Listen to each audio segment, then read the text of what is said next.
Di dilan da evîn, di xewnan da xeyaleke. Bahara gelan, zivistana li çiyan.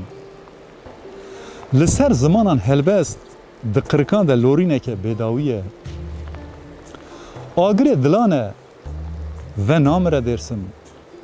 Ve namire çirûska çavên Seyriza, Elîşêr, Besê û Zarîfeyan.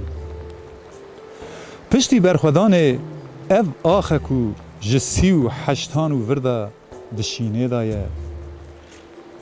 Ji çiyayê zel hetanî kemerê dizgûn û ji koyê bûyer hetanî çil çaviyên munzuro.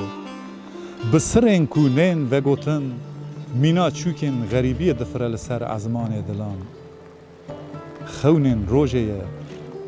Bi qasî Firat asê wekî Dîcle bêdeng, wekî Ararat bi tenê. Çîroka 100 salan e, çîroka 100 salan e. Veşartiye dersin, veşartiye dersin.